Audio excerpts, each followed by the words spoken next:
बर' बिमानि गोरबोनिफ्राय गनाय जाय हारिनि समायना रमायना आसार खान्थिया बर' बिमानि गहेना जाय हारिनि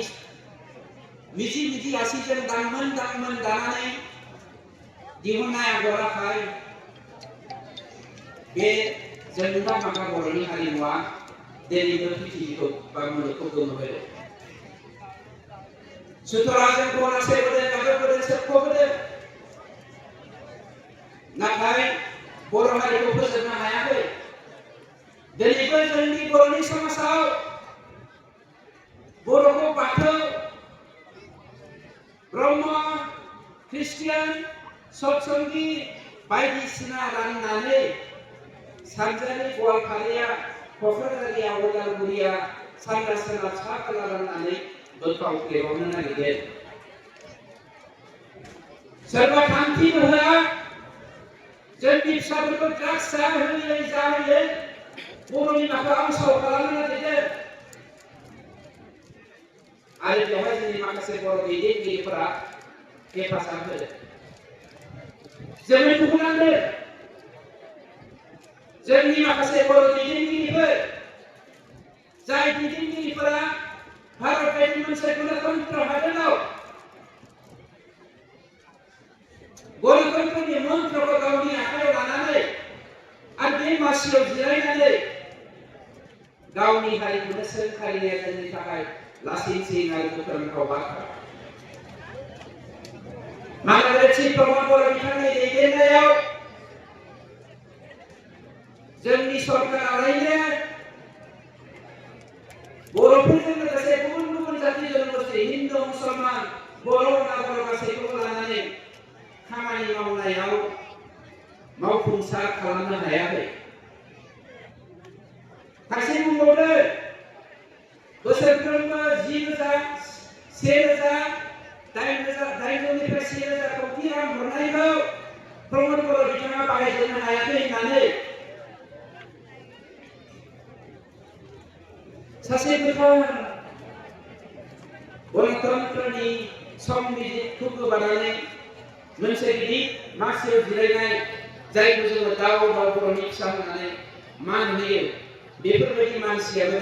गावनि पावारनि थाखाय धोरोमनि मुं सुनानै जाथिखौ सानजा सोनाब सा खोला बोखावनानै नंखाय बाथ्रा बुंनो हायो।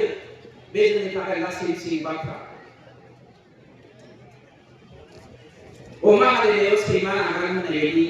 माखासे खामानि मावनो नागिरदों, बुंनो नागिरदों। मानोना थि प्रमद बर' बिथांनि दैदेननायाव गभर्नमेन्ट अफ आसाम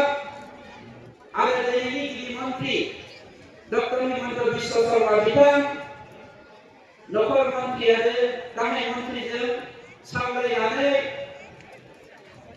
एनडिपिनि केसफोरखौ सेन्ट्रेलनिफ्राय स्टेटआव लानानै फैबाय। स्टेटनिफ्राय मोनफ्रोमबो जिल्ला रानना हरनानै बै जेल जानाय हारिनि थाखाय दावहा नांनानै गावनि गासैखौबो बावसोमनानै खोमानांनाय मानसिफोरखौ बख'नायाव दिनै जोंनि सरकारा गोबां लजिस्टिक सापर्ट होनानै दिनै बख'नायनि खामानि मावगासिनो दङ। माखासे दल दामदों आरो दल दामनानै बुंदों बिथांमोननि बख'नायनि फैसाखौ जोंसो गारबायमोन होननानै। बिथांमोनखौ बख'नायनि थाखाय जोंसो हम मिनिस्ट्रि आरो प्राइम मिनिस्ट्रिनि मानसिफोरजों सावरायनानै लाबोदों होननानै बुंना लानायखौ जोङो लाजियाखै बा दुखुबो मोनाखै। जों बेखौसो लाजिनाय मोनदों जाय बिथांमोना एनडिपि मोनब्रै हानजा आबसु आरो इउपिपिअ गासैबो बर' हारिनि सापर्टखौ लानानै सुक्तिनि गेजेरजों शान्ति गायसननायनि लोगोसे जोंनि बेवहाय जिरायनाय जोंनि इस्लामिक भाइफोर, जोंनि बेवहाय जिरायनाय जोंनि नेपालि भाइफोर गासैबो जाति जनगोष्ठीखौ सरजाबनानै मोनसे गोथार समाज बा नखर दानो थांनायाव जोंखौ बोखावफ्लेनायनि मुङाव जोंनि एकर्डनि बेरेखायै केस होनानै नैबे बे हालामनिनो बिथांनि नैबे समस्थिनि सासे एमसिएलए मा होनोमोनलाय प्रेस मुसाहारि प्रेस मुसाहारि बिथाङा जोंनि एमडि लोगो बिथाङानो एकर्ड खालामदों बिथाङानो एकर्डखौ केस होदों आरो दिनै गफुराव थांनानै डिटिएफनो भट होनांगौ होननानै बुंहैलाबायदों गोदाव सोराव आंनि आइनि थाइनि आहारा जेब्लायबो अमृत आरो बे आइनि थाइनि आहारखौ जानानै आं दिनै दुग्गानो हादों जों दुग्गानो हादों बर' फिसा होननानै रोजा रोजा बोसोर सुबुंफोरा जोंखौ फोजोबनो नागिरदोंब्लाबो जोंखौ जेबो खालामनो हायाखै गाख्रेबनो हायाखै फोजोबस्रांनो हायाखै नाथाय जोंनि फिसाफोरानो जोंनि दैदेनगिरिफोरानो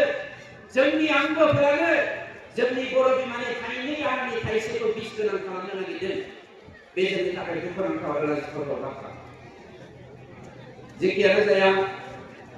जों एमपि बिफाङाबो दंफैयो एमएलए बिफाङाबो दङ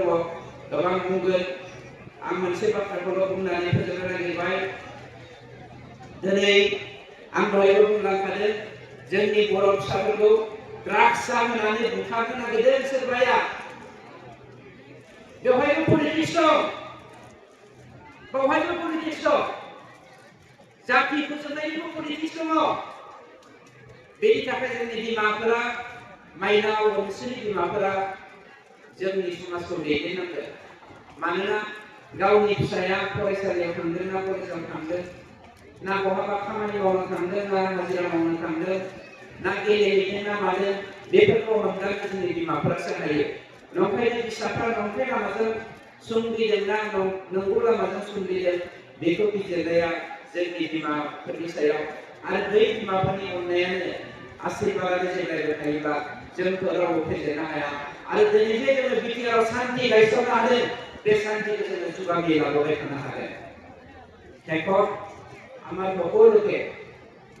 আকৌ এবাৰ অভিনন্দন